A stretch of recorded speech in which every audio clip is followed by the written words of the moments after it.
you very much. And once again, good evening and good morning to all of you. And here we are. This is the fourth lecture. And I am still on the subject of Dr. Ambedkar building a new vocabulary for politics.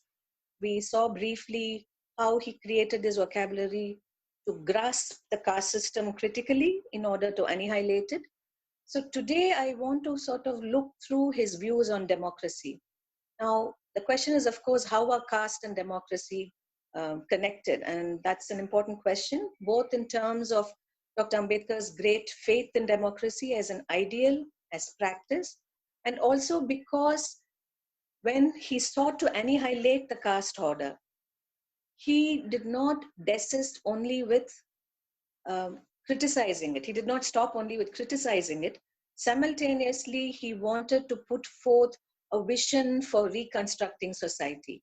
How do you build another world in place of what you do not like, what you think is unjust? And I think the project of annihilation cannot be thought of outside of the project of reconstruction. So the relationship between annihilation and reconstruction is a dialectical one. One has to think of them together as happening simultaneously.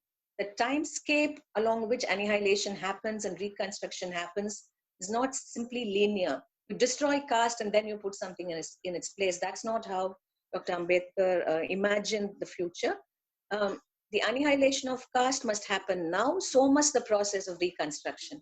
So therefore, for him, democracy becomes a very important ideal to think through this reconstruction. So that is the context of my lecture today. I just want to go back a little bit to my previous lecture very, very quickly, where we ended with how Ambedkar understood the caste order and how he saw it as something that has to be addressed and fought along three lines. One is, of course, caste as an economic system is inefficient, unproductive, wasteful. It alienates the worker from a choice of vocation, profession, and therefore leads to disinterest, inactivity, destroys human capacities. Caste as a system of production and social relationships, which he, of course, described in terms of a social principle, which is the principle of graded inequality, where as you go up the caste ladder, you are met with respect and reverence, whereas you come down, you have to face humiliation and disrespect. So for him, within the caste order, no one can experience a rich sense of well-being, of the self. So none of us is a full human being if we remain within the caste order. And of course, the situation of the so-called untouchables is even worse because they are linked to this caste order, but they are placed outside of it. So they are apart as he described their situation. Thirdly, of course, for him, the caste order was religiously sanctioned. So he said that inequality has been rendered sacred in the Hindu system. So therefore, caste is also something that is based on a religious understanding.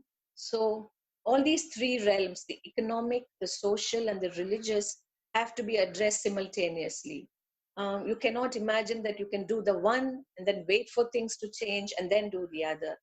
So this is his project for annihilation. And therefore, so what is the worldview that would enable one to address these three realms of the caste order? And for Dr. Ambedkar, this is where the idea of democracy emerges as very important and very central.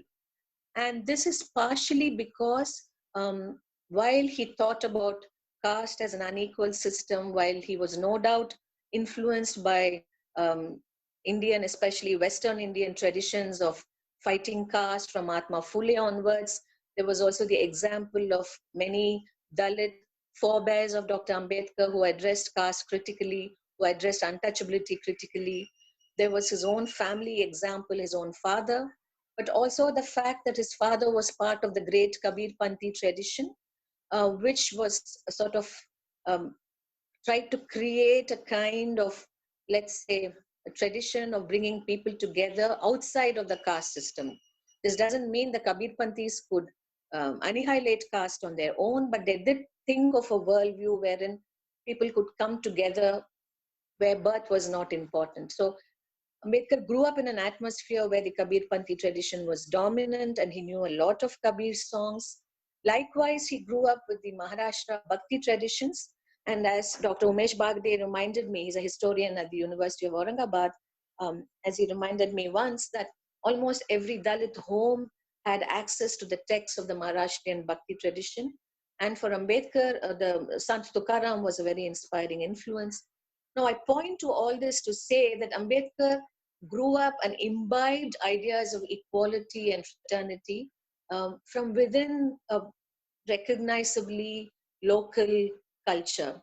So when he went to the United States to study at Columbia University, the cultures of American democracy, as he understood them, through American history, through the ideas that he learned in his Columbia classrooms, these joined with his own understanding and experience of a non-caste universe, and together created a very rich and composite sense of democracy. So it is this democracy that he wished to uphold as an alternative, as a reconstructive principle against the caste order. So let me start with how did Ambedkar understand democracy? And I have given you, as usual, a list of texts to read. And you will notice that most of these texts are actually submissions or speeches that Ambedkar made with respect to political reform in colonial India. So basically, this had to do with the British introducing political reform and wanting to include Indians in government and extending the right to vote to larger and larger sections of Indians, though India did not have universal adult franchise until India became independent. At the time that the British left, barely 14% of the population could vote. But Ambedkar saw these processes of political reform as very important, and I will be discussing them in some detail. Basically, the texts that I've given you to read are drawn from the various written and oral submissions that he made to various political reform committees, and when he was present at the famous roundtable conferences. I have also included texts from a later period, from the 1940s, including Ambedkar's proposal for how do you sort of have a constitutional provision for ensuring that all of India's minorities, including the so-called untouchables, have a voice and say in the making of the constitutional life of this country. So that is communal safeguards, that's the essay. I've also put in a chapter from Ambedkar's very famous book, What Gandhi and Congress Did to the Untouchables, the section which is a critique of Gandhiism as he understood it, which again is very important for two reasons. One is it was against this sort of philosophy which he felt Gandhi stood for, that he wanted to put forth the claims of democracy. And of course, Gandhiism was also something that he would associate with a certain type of Indian nationalism, which we will consider in the next two classes. So this essay becomes an important transition point to our understanding of nationalism as well. I've also put in two other very important texts. One is, of course, his famous text called States and Minorities, which he submitted to the Constituent Assembly as a model constitution for free India. Then I have put in a section from the speech he made in the Constituent Assembly, a very famous speech, where he talks of what is needed to actually make the constitution work in India. So I think together these texts capture a sense of what Ambedkar tried to do with the practical details of democracy. But I don't want to start with the practical details. I want to start with his normative, with his conceptual understanding of democracy.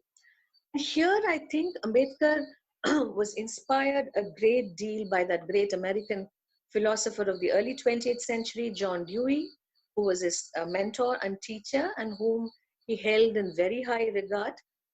Eleanor Elliott, the great Ambedkarite scholar from Minneapolis, once wrote of how Savita Ambedkar, Ambedkar's spouse, said that Ambedkar would actually be able to capture Dewey's mode of lecturing, his mannerisms, and so devoted was he to his teacher that even Dewey's way of speaking was something that Ambedkar had taken in. So John Dewey becomes a very important figure. Many of his texts Ambedkar was familiar with, but perhaps the one text that he valued a great deal is a text, Democracy and Education. And you will see that Ambedkar quotes a lot from it. And as scholars have pointed out, as Arun Mukherjee, as Scott Stroud, scholars of Dewey and Ambedkar have pointed out, Dewey's language becomes integrated with Ambedkar's own language in many places. So what was Dewey saying about democracy that Ambedkar found very important? One is, of course, for John Dewey, democracy was more than just a set of political arrangements. Ambedkar also thought that that was a very important vision of democracy because he took over words and phrases from John Dewey, which connoted the idea of democracy as more than a set of practical political arrangements, where democracy comes to stand for a way of life itself, an attitude of mind, a way of behaving towards fellow human beings. And Dewey pointed out, democracy might have to do with government. We all know that famous definition of the people, by the people, for the people from Abraham Lincoln's Gettysburg Address. But for Dewey, it was important to see government is not just about this entity called the state or the entity called the government. Government, or the way we run our lives together as a people, is also there in every aspect of society. So Dewey spoke of government being present in the family, government being present in the church, in civil society, not in the sense of the state being present, but government is something that human beings do to regulate their own behaviors so that they can practice a politics of respect, mutuality, and come together in what Dewey described as the associated life. And I think this was very, very important for Ambedkar, the sense of democracy as associated life, as what Dewey called conjoint experience. Conjoint is a very important word where human beings are joined together. And you can see, to somebody who understands caste as graded inequality, where no human being is equal to any other human being, conjoint experience, conjoint communication, conjoint coming together becomes a very important ideal. And Ambedkar would actually also draw from Dewey's understanding that to be human is to be intrinsically part of associated life. So you cannot be human in the singular. And if in the caste system, to be part of the caste system means that you announce your inequality, as I pointed out in my last lecture, quoting from Moknair, to be part of a democratic worldview means that you're human simply because, along with other human beings, you're equal, you exist with them in a fraternal relationship, and together each of us realizes our innermost capacities and capabilities. So human beings coming together alone makes for humanity. No single person makes humanity possible. So this is something that Ambedkar found very useful, which is why for him, amongst the three values that he considered central to democracy, equality, liberty, and fraternity, fraternity was a very important value, and which he refined and redefined throughout his life. Democracy is fraternity. Democracy is also equality. There is no equality in the caste system, in social life, in economic life. Therefore, the value of democracy is to realize equality in the course of a relationship to each other. Democracy is also justice, because unless you have equality, unless you can freely relate to each other as human beings, therefore liberty becomes important, there can be no justice. So these are all linked to each other in very complex ways in Ambedkar's worldview. And I think they add up to the sense of the human being as being sovereign, but not sovereign in the sense of being individualistic or in being completely separated from fellow human beings. So to be sovereign is to be aware of all the capacities that each of us has as human beings. But to be sovereign is also to be in a relationship of association with other sovereign human beings. So this is the sense in which Ambedkar draws from Dewey, and this he upholds as the very opposite of the caste order, as something that will help us reconstruct society along very, very different lines. And I think this is something that we need to sort of take in as very central. And this is also something that clearly others in the anti-caste tradition also thought through. If you go back to my first lecture on Jyotirao Phule and Mahatma Phule, you will notice that I had referred to Phule founding the Satyashodak Samaj. And the translation of that is the Truth Seekers Society. So why do you seek truth? You don't seek truth in the singular, like the rishis of old, where you went into the forest, you sat in a corner and you meditated. You seek truth together. It's the Truth Seekers Society. So it is together that we look for a better world where caste does not exist. And if you take Periyar's writings, for example, Periyar talks of two values which are important for the caste system. One is the value of Suyamaryadai or self-respect, which is again the very opposite of graded inequality, where you don't have a rich sense of the self. But that is not adequate for Periyar. You also need to come together into a common ethical life, which he calls samadharma. And samadharma is a word from Buddhism. It is also used by Singaravelu, who was one of the founders of the Indian Communist movement. But the word samadharma is used by Periyar is to indicate that we need to be part of a shared ethical life. And he distinguished this from socialism. As he said in Tamil, podu udamai veru, podu urimai veru. And podu urimai, holding rights in common, is different from holding property in common. And therefore, you need an ideal where we all come together in a shared ethical universe. And that is samadharma for Periyar. So Ambedkar's vision of democracy belongs with these two other concepts, which is Satyashoda, truth-seeking, and with Samadharma, which is to build a common ethic, a society where ethics is common to all of us. We all come together in a common ethical life.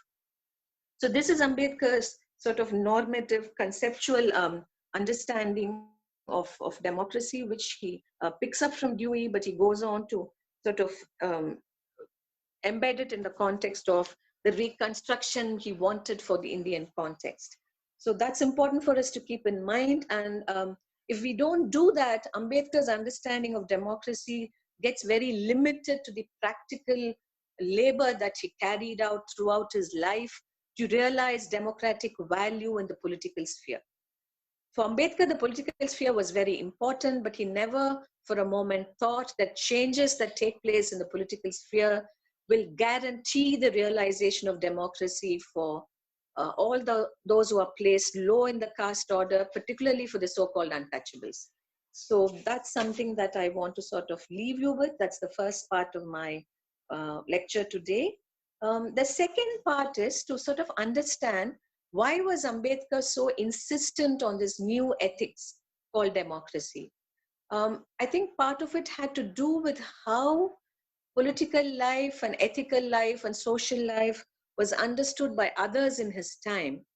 And by others, I mean two important traditions. One is the tradition inaugurated by Gandhi, and the second is the left tradition, as it was emerging at this point in time, because the left also had an investment in democracy. Though the left tradition associated democracy with what they call bourgeois capitalism, with bourgeois economics, they felt in a country like India, it was still very valuable. This was even so in the 1930s. But they did not think of democracy as a reconstructive principle for the rethinking of society. For them, society could only be rethought through a revolution, through the transformation you made in production relationships, after which all other changes would follow, whether in the social realm or in the cultural and religious realm.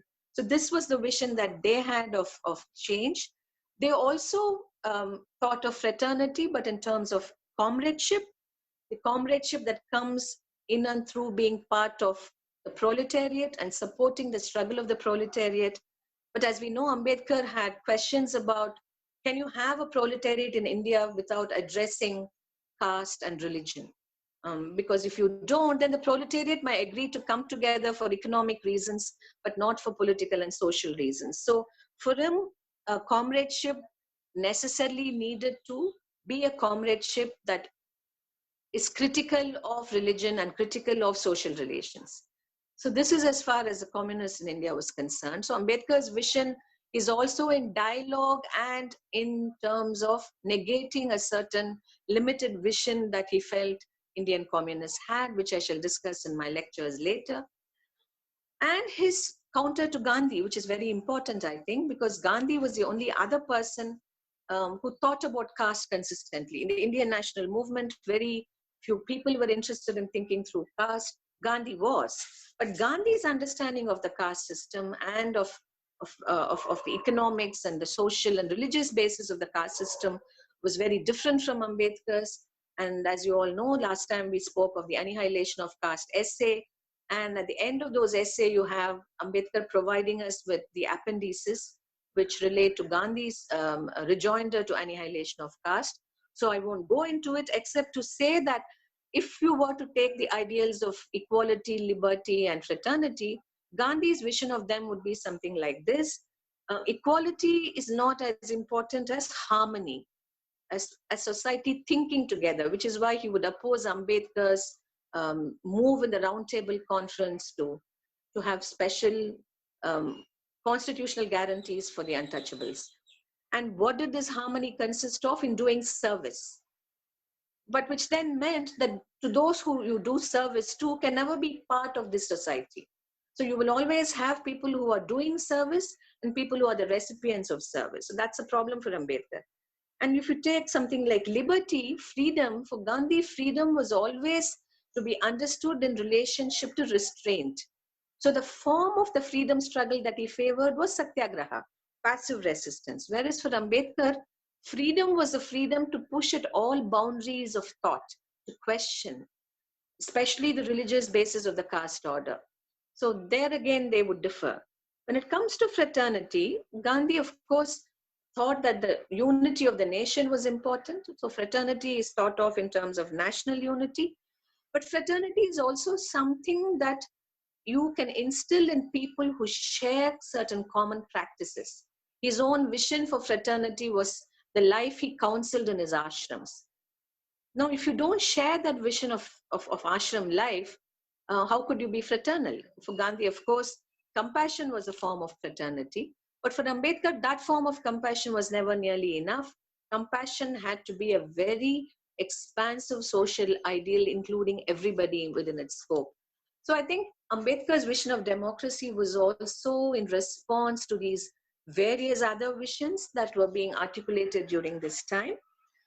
So his normative vision was very unusual, very radical in the Indian context. And that's something we might want to keep in mind and not think of his democracy only as a series of practical political things that he fought for, or to think of it only as most political scientists think that it is something that is associated with bourgeois democracy. It has to be replaced by a higher political ideal, which is socialism. For Ambedkar, that was simply not the way things ought to work in the Indian context. Whatever you fought for had to be fought for simultaneously now in the present. So that's my second shorter part of my lecture. The third thing, and this is going to take us some time, is to understand what did Ambedkar seek to do with his ideal. And here I think we need to understand one very important aspect of Ambedkar's thought. For him, thought was important because it would help us remake society. Thought was important because it would help us challenge what is there and suggest what else could be done. He was very aware that what could be done would never be equal to the ideal that one wishes to realize. So the ideal of democracy is very expansive, it is very rich, but what can you actually do about the democracy is not something that you can sort of completely decide and act out on your own, because you are already in the middle of history. History has happened. It has happened before you, it is happening in your time, and it will happen in the future. So you can only sort of act, as Marx said, in the historical circumstances given to you. And Ambedkar was a very keen observant of these historical circumstances. What can you do in the present? That was very important for him. Now, there's a tendency to confuse Ambedkar's understanding of what should be done practically with the philosophy of pragmatism, which was something that Ambedkar's mentor, John Dewey, also put forth. Now, pragmatism itself is not limited to being practical. Pragmatism as a philosophy is very interesting and complex. I won't have time to go into it, but basically to point out that the pragmatist thinks of action in terms of what it would yield in the present that is meaningful for the purposes we have set ourselves. So for Ambedkar, the purpose is the annihilation of caste. The purpose is the creation of the so-called untouchable as the universal subject of history, as somebody whose participation in political life would give us a universal way of challenging caste. So to that purpose, if anything would contribute, Ambedkar would consider that as very important.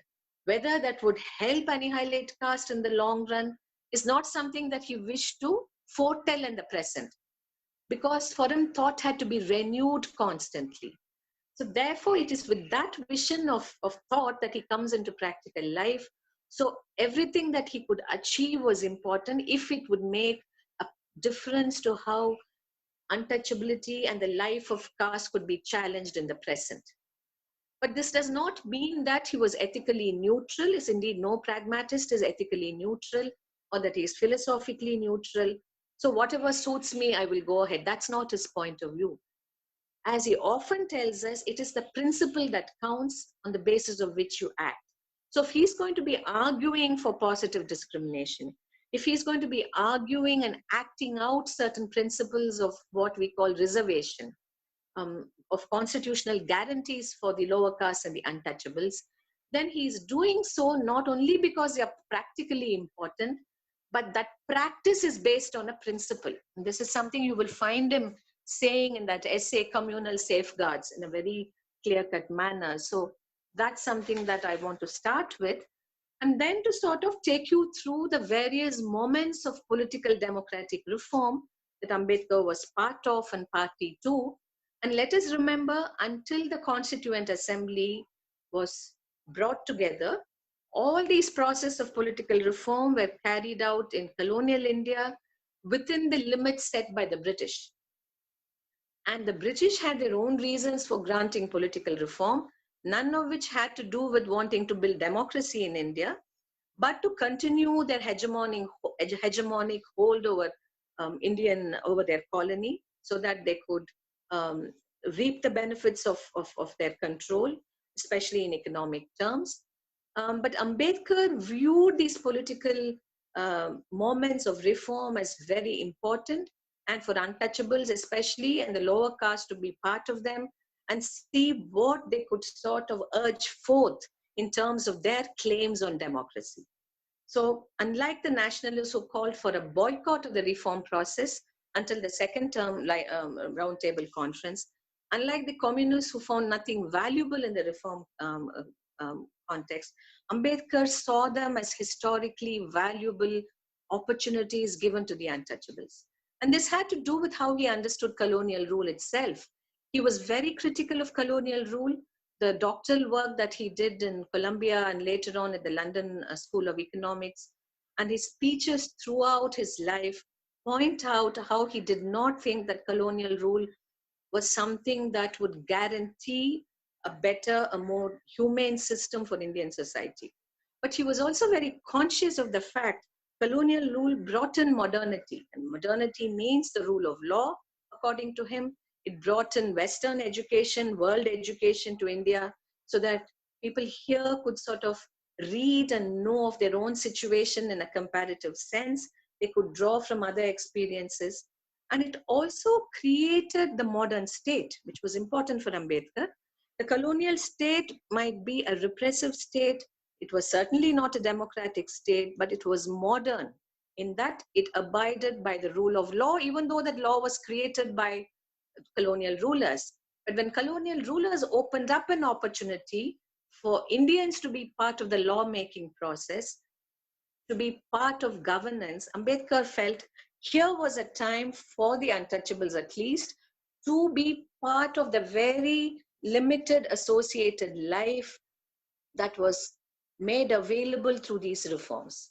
So therefore, he took part in all these reform processes, starting from his submission to the Southborough Commission in 1919, his appearance before the Simon Commission in 1928, his participation on all the roundtable conferences between 1930 and 1934, his standing for election when Dalits were first allowed to vote, which was on the basis of the Government of India Act of 1935. And then later on, when he was invited to be part of the Viceroy's cabinet during World War II as the member for Labour, in spite of the communists and the nationalists calling him a betrayer, he felt that being in charge of the Labour portfolio would allow him to advance the interests of Labour, comprising largely of the lower caste and the Dalits. So he was part of that. And later on, when he was invited to be part of the Constituent Assembly, by the Congress, a party that he opposed all his life, he still felt that was an important opportunity he cannot afford to miss, and he joined that as well.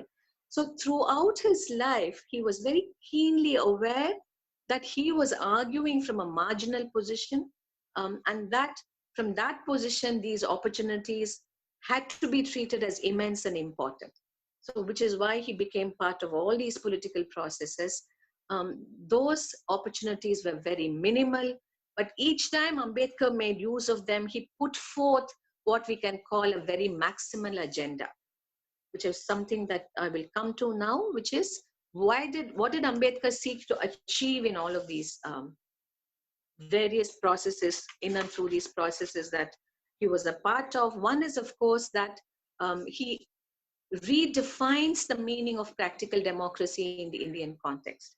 The second is, of course, he seeks constitutional guarantees for Dalits, for the untouchables, so that any system of governance, whether under British rule or in free India, that is defined and that is brought into existence, assures Dalits a place from which they cannot be thrown out, which would allow them to be part of this democratic process and help redefine the terms of political existence.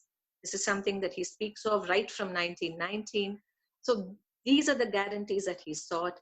And thirdly, he wanted to also be in a position where, from the point of view of the most marginal, laws could be made so that these laws are effective not only for the most marginal, but which could also build a more democratic, a more equitable, a more freedom-loving, fraternal society.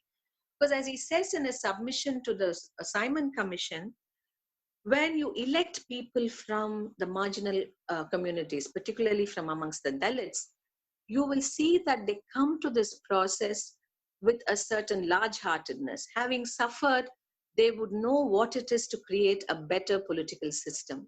So he also invested the Dalits with a certain political agenda that once they are into politics, their presence must connote a more just, a more universal approach to politics. So that's also why he sort of wanted to be part of the reform process. So let's see how he thought through each of these things. One is, of course, the question of being part of the reform process is to rethink democracy. And here Ambedkar rethinks the very important principle of representation. Because what is democracy if not ruled by the people? But then who are the people? Are the people singular? What do you do with the idea of the people in a country like India, which has graded inequality, where Dalits are considered apart, where you have ethnic and religious minorities, where you have Adivasis? So therefore, for Ambedkar, representation means that you think of how all these segments could be represented in the legislature. And that representation cannot come about by somebody saying, I am a national party, therefore I stand for everybody. I am a minority party, therefore I stand for all minorities. That's not how it works. You need to have, for some segments of the population, what he calls self-representation, especially for the untouchables, where, as we all know, he felt the untouchable self itself was confiscated. So the interest of the untouchable in representing themselves in their own persons is important. And how do you ensure that? Not by just having untouchable candidates stand for elections, that was important, but make sure that untouchable candidates get elected both by the untouchables and the so-called touchables. And that is where you need constitutional guarantees. You need either reservation of seats, or you need separate electorates where Dalits would vote and elect Dalit candidates. So these were some of the issues for him at stake. But he also made clear whether having separate electorates or reservation is a method. The principle is that the more oppressed you are, the more guarantees you need, because you're also fighting history. You're fighting a historical condition. So the principle of it matters, which is why he felt there can be no one rule by which the minorities are to be represented. That rule has to be thought through in a very nuanced way. So if you take his own submissions, say starting from Southborough, initially he talks of the importance of adult suffrage, which is that everybody has to be given the right to vote. The Dalits have to represent themselves. Then when he appears before the Simon Commission, he says, if you're going to give us all the right to vote, then I'm happy to have seats reserved, which means that some seats would be put away for Dalits and all of us would vote to elect a Dalit candidate. But then he says, if you're not going to give me universal franchise where not all of us can vote, but only some of us can vote, and that is on the basis of property or education. That is, those who had a certain amount of property and those who were allowed, those who were educated to a certain level alone would be allowed to vote. So for Ambedkar, if that was to be the case, then separate electorates was important. Because otherwise, you can have a Dalit candidate, but when a Dalit and a non-Dalit vote, there's a fair chance that the non-Dalit could influence even the Dalit candidate, which is what we see happening. So you have, say, Dalit candidates in parties of the far right. You have Dalit candidates with parties that are not particularly committed to democracy. How do you explain that? Because they have been influenced by the majority. And to prevent such an influence, he wanted separate electorates. So that's what you find him arguing for in terms of representation. And everywhere he makes a distinction between the principle of representation and the rules that you put in place to achieve that representation. The rules can change, but the principle is important. And to sort of embody this principle, he comes out with several constitutional documents. The first of them is the memorandum he and Rettamalai Srinivasan from Madras submit to the first roundtable conference, where he outlines his understanding of fundamental principles. And here he points to one more thing, which is that the rights that Dalits seek are not simply rights that can be understood in and through the enactment of fundamental principles. You must also have a provision where you make sure that the state does act on it. In other words, he wants a constitutional binding on the state to act in favor of the Dalits and the most oppressed. This is something that he would carry through in his discussions in the 1930s, well into the Constituent Assembly, where he would say fundamental rights need to be backed up by a commitment on the part of the state that the state would indeed act by those principles. That also should be made part of the fundamental rights. In the Indian context, of course, that does not happen. Those things that compel the state to act are put under directive principles in the Constitution. But it gives us an interesting vision of Ambedkar's understanding of what a state is and what a state can do. And Ambedkar felt the state, the modern state, had to be proactive and act on the side of the poor and the marginalized. And he felt that if you had a democratic process of election with sufficient guarantees for the minorities and the untouchables, you can actually create such a state. Also, he felt the modern state should understand lawmaking in terms of how those laws are beneficial to the marginalized and the oppressed. And it should not just think in terms of law and order. The state is there not just to sustain law and order, but to proactively enact legislation. So this is something that you see him also building on throughout his various political submissions through the 1930s and into the 1940s. And this, I think, is a very important aspect of democracy for him. The other aspect is, of course, the form of the state. What form should the state take? And in the Indian context, this was important because in British India, you had the provinces, Madras province, Bombay province, Central province, and so on. You also had the central legislature, controlled largely by the British. And the question always was, how do you balance the center and the states and the provinces? Who should have what powers? And what do you do with powers that are not shared? Should the provinces have them, or should the central legislature have them? So these were also matters that Ambedkar thought through very carefully.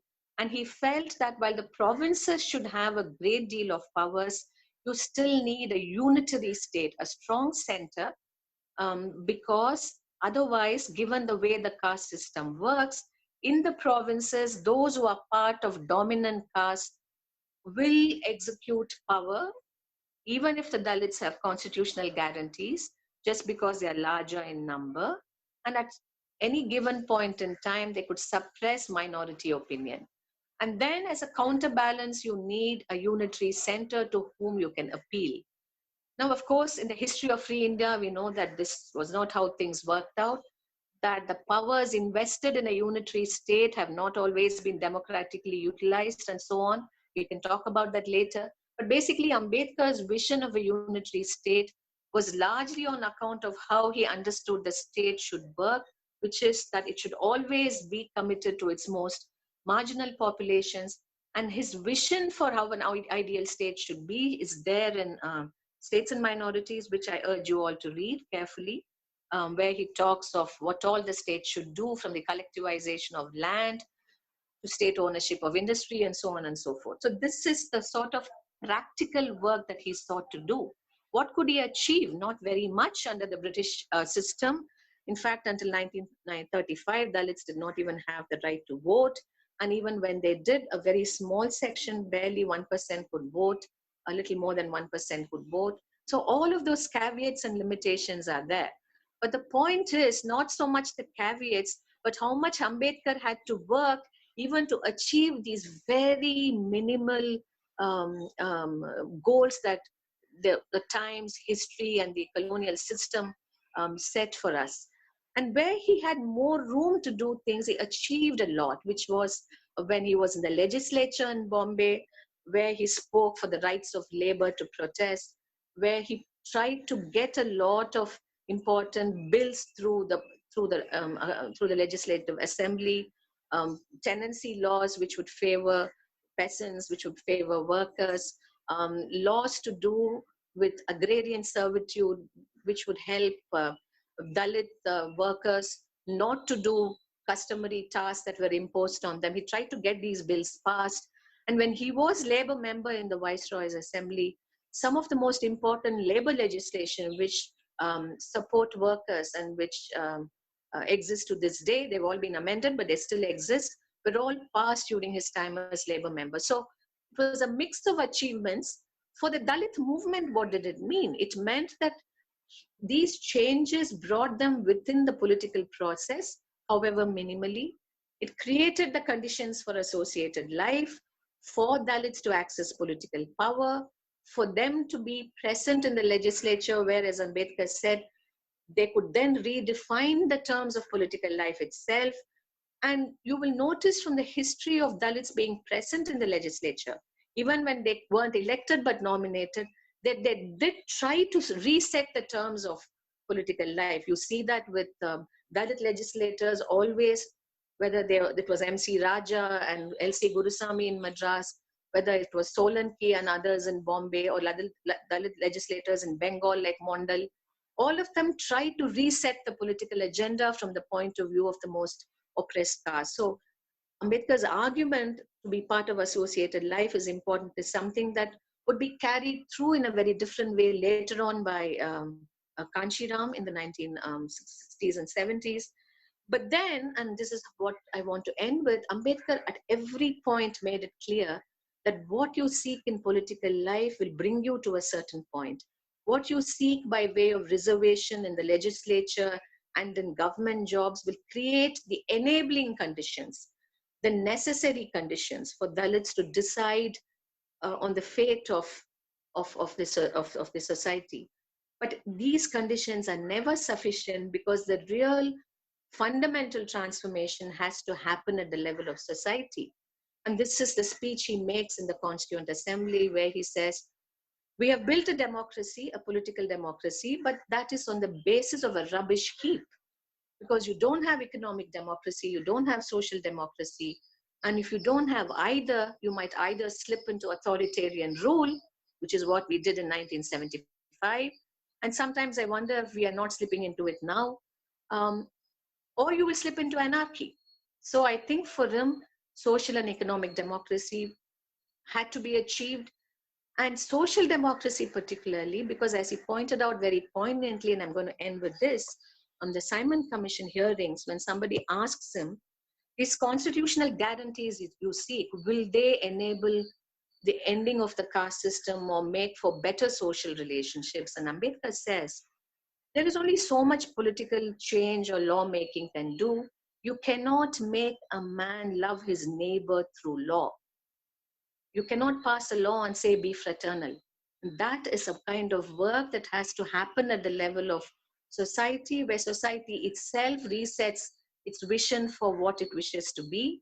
So that reconstructive vision has to take place at the social level. Politics, especially democratic politics, is necessary for it. It is enabling, it will create certain conditions for it, but it can never entirely produce this. So in as much as legislate and agitate are important, and Ambedkar agitated all along, whether it was Mahad, whether it was fighting to ensure that Dalits got the right to vote, whether it was the Parvati temple and the Kalaram temple satyagraha, he did mobilize and he did agitate, but he was very interested in education, that we think through things to create a more reconstructed world for ourselves. Thank you.